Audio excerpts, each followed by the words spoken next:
Hello students, कैसे हो आप लोग। आई होप आप लोग अच्छे। तो आज हम लोग शुरू करने जा रहे हैं नेक्स्ट एक्सरसाइज, जो है हमारा एक्सरसाइज 1.3। लेकिन उसके पहले हमें एक थ्योरम देखना पड़ेगा, जो है थ्योरम 1.3। अपने बुक में भी लिखा हुआ मिलेगा और यहाँ पे भी मैंने इसको लिख लिया है। तो ये थ्योरम क्या कहना चाहता है, देखो, लेट पी बी ए प्राइम नंबर। पी एक क्या है, प्राइम नंबर। अगर हम लोग एज्यूम करते हैं if P divides A square, मतलब P एक प्राइम नंबर है और P क्या करता है, ए स्क्वायर को डिवाइड करता है। देन P डिवाइड्स ए, तब क्या होगा, P ए को भी डिवाइड कर सकता है। चलो एक एग्जांपल लेते हैं, ठीक है। P एक प्राइम नंबर लेते हैं, तो कौन सा प्राइम नंबर लेना है, कोई भी एक प्राइम नंबर ले सकते हैं। फॉर एग्जांपल अगर मान लो 5 एक प्राइम नंबर लिया, ठीक है। लेट P इक्वल्स टू 5, ठीक है। उसके बाद ये 5 डिवाइड्स 25 स्क्वायर को डिवाइड कर सकता है कि नहीं। 25 स्क्वायर का वैल्यू कितना होता है, 625, एंड 625 को 5 ऑब्वियसली डिवाइड कर सकता है। तो इसका मतलब ये थ्योरम ये कहता है, अगर 5 डिवाइड ए स्क्वायर मतलब 25 स्क्वायर को डिवाइड करता है, देन 5 विल डिवाइड 25 को। यस, ऑब्वियसली आप लोगों को दिख रहा है, अगर 5 इसको डिवाइड कर सकता है तो इसको भी तो कर सकता है ना। तो यही ये थ्योरम कहने का कोशिश कर रहा है कि अगर मेरे पास P एक प्राइम नंबर है और P किसको डिवाइड कर सकता है, ए स्क्वायर को डिवाइड कर सकता है, then P divides A. P A को भी डिवाइड कर सकता है, where A is a positive. So first question of exercise 1.3 is prove that √5 is irrational. ठीक है, हमें क्या प्रूफ करना है, √5 क्या है, इरेशनल हमें प्रूफ करना है। तो इसके लिए मैंने यहाँ पे सॉल्यूशन इसको लिख के दिया है तुम लोगों के लिए।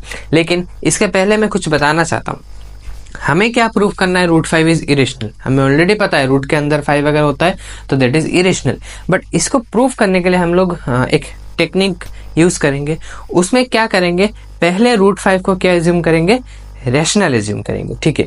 उसके बाद अल्टीमेटली लास्ट में क्या आ जाएगा, कुछ तो गड़बड़ हो जाएगा, कुछ प्रॉब्लम आएगा।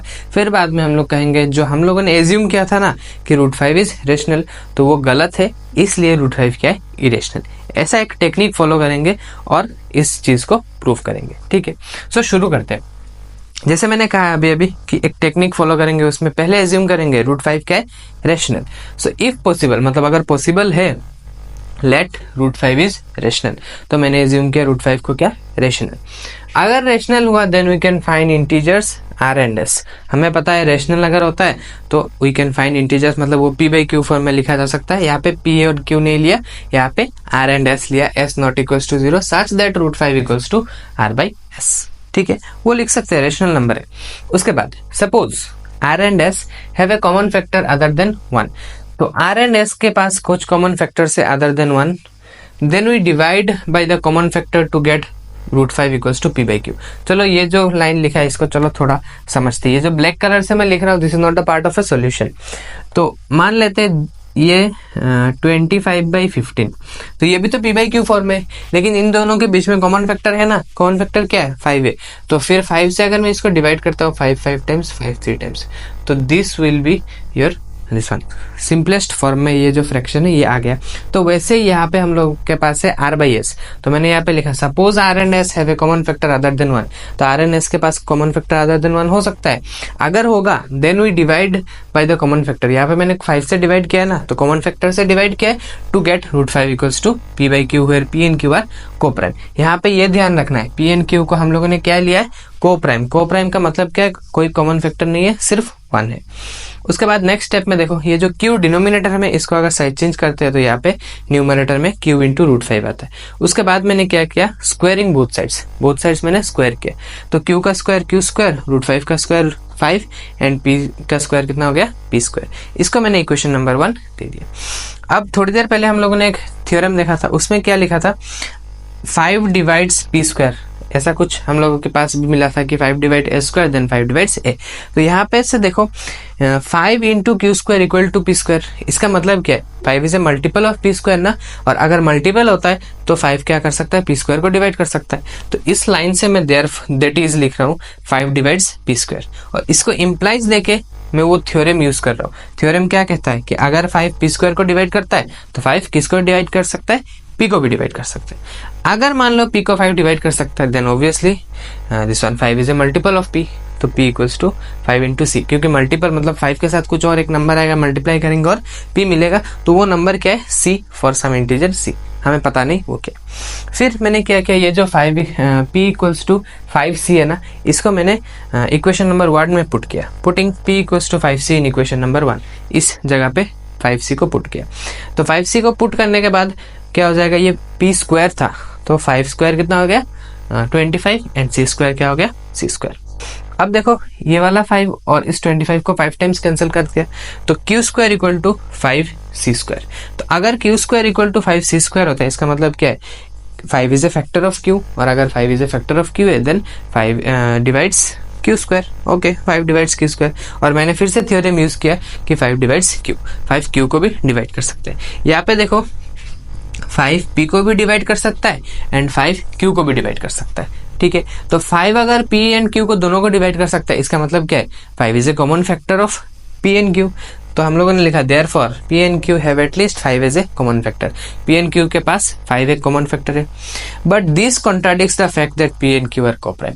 यहाँ पे देखो ये जो मैंने सर्कल किया है ना, यहाँ पे हम लोगों ने लिया था कि p एंड q क्या है कोप्राइम, लेकिन यहाँ पे हमें क्या मिला 5 is a factor of common factor of p and q। तो ये तो कुछ गड़बड़ हो गया ना।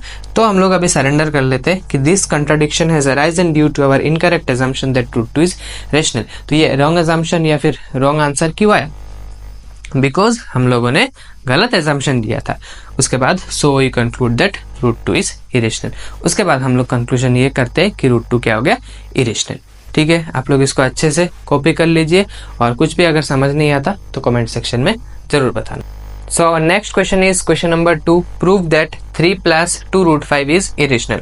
तो इसमें भी सेम ही क्या करेंगे, पहले हम लोग एज्यूम करेंगे 3 plus 2 root 5 को क्या एज्यूम करेंगे, 3 plus 2 root 5 को रेशनल नंबर एज्यूम करेंगे। तो मैंने लिखा if possible let 3 plus 2 root 5 is rational। ठीक है, then we can find integers p and q such that, तो हमें p एंड q दो इंटीजर्स मिलेगा, और 3 plus 2 root 5 equals to p by Q. ये तो हमें पता है अगर रेशनल नंबर है तो उसको p बाई क्यू फॉर्म में एक्सप्रेस कर सकते हैं। फिर इस 3 को मैंने साइड चेंज किया तो यहाँ पे क्या हो गया माइनस हो गया। फिर बाद में मैंने यहाँ पे एलसीएम लिया, और q और 3 के नीचे कुछ नहीं है तो क्या है 1 है, तो q और 1 के एलसीएम कितना होता है q। तो यहाँ पे मेरे पास p माइनस 3q आ गया। फिर ये जो 2 इधर था 5 के साथ उसको मैंने साइड चेंज किया तो ये डिनोमिनेटर में q के साथ चला गया। फिर बाद में मैंने लिखा since p and q are integers, p and q क्या है इंटीजर्स, इंटीजर्स मतलब 1 2 3 -1 -4 जो भी है, सो p minus 3q by 2q, हाँ ये भी तो क्या हो जाएगा रेशनल, बिकॉज ये क्या है p बाई क्यू फॉर्म में है। अगर मेरे पास मान लो p एंड q इंटीजर है कुछ भी नंबर, और इधर मैं इनको वैल्यू पुट करता हूँ, p का वैल्यू q का वैल्यू पुट करता हूँ, तो इसका जो भी रिजल्ट आएगा वो भी तो p बाई क्यू फॉर्म में आएगा, तो ये क्या हो जाएगा रेशनल। अच्छा, इस साइड इक्वल टू के ये दोनों चीजें हैं और बीच में इक्वल टू, इस साइड अगर रेशनल नंबर हो जाता है, ये वाला साइड अगर रेशनल नंबर हो जाता है तो obviously this side should also be rational, हाँ कि ना, हाँ। तो हम लोगों ने लिखा then root 5 is also rational. ठीक है, लेकिन हम लोगों को क्या पता है रूट 5 एक इरेशनल नंबर है, अभी थोड़ी देर पहले क्या है, but this contradicts the fact that root 5 is irrational. अभी लास्ट क्वेश्चन में हम लोगों ने शो किया कि रूट 5 क्या है इरेशनल, लेकिन अभी हमें यहाँ पे क्या मिल रहा है रेशनल मिल रहा है, तो ये कुछ ना कुछ तो गड़बड़ हुआ है। यहाँ पे हम लोगों ने नेक्स्ट लाइन में लिखा है this contradiction has arisen due to our wrong assumption that 3 plus 2 root 5 is rational. ये कंट्राडिक्शन अराइज क्यों हुआ, बिकॉज हम लोगों ने गलत अजम्पशन किया 3 plus 2 root 5 इज रेशनल। तो हम लोग ने सरेंडर कर लिया, हम लोगों से गलती हो गया, हम लोगों ने लिख लिया, so we conclude 3 plus 2 root 5 is irrational. ठीक है, so our next question is question number 3 Roman number 1। तो उसमें भी सेम ही है, ऐसे ऊपर लिखा हुआ है कि prove that the following are irrational. तो हमें प्रूव दैट मतलब प्रूफ सभी को प्रूव करना इरेशनल है, तो मैंने ऐसे इंडिविजुअल लिख दिया कि प्रूव दैट 1/√2 इज इरेशनल। ठीक है, तो सेम केस हम लोगों ने यहाँ पे भी लिया, if possible let 1/√2 is rational, तो 1/√2 को रेशनल एज्यूम किया, then we can find integers p and q such that 1/√2 equals to p by Q. हमें मिल सकता है रेशनल नंबर है तो मिलेगा ऑब्वियसली।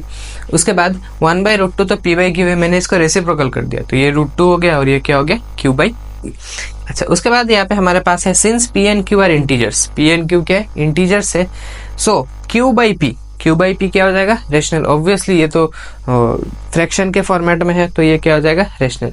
अगर दिस साइड, अगर ये वाला साइड रेशनल हो गया तो this side should also be rational, तो मैंने लिख दिया then root two is also rational.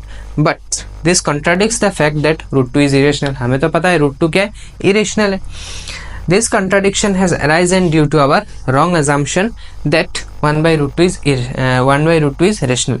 ये contradiction arise क्यों हुआ, क्योंकि हम लोगों ने एक wrong assumption, गलत assumption, incorrect assumption लिया है 1 by root 2 is rational।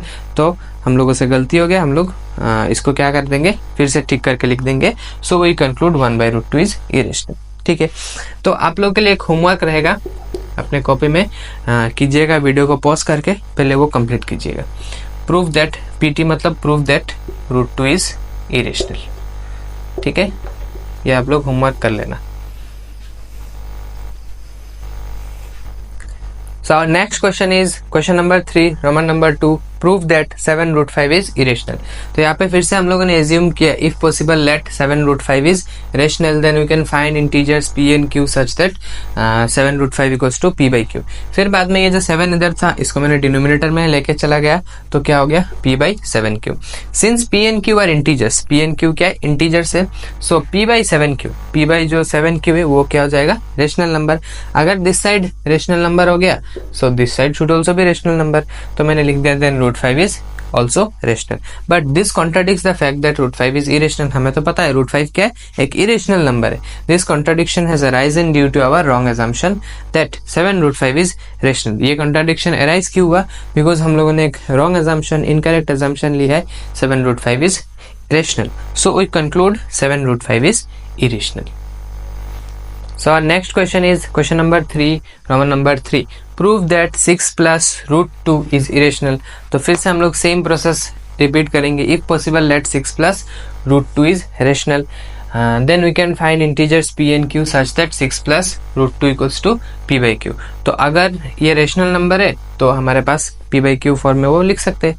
तो फिर बाद में 6 को साइड चेंज किया तो ये -6 हो गया, उसके बाद एलसीएम लिया तो p minus 6 q by q।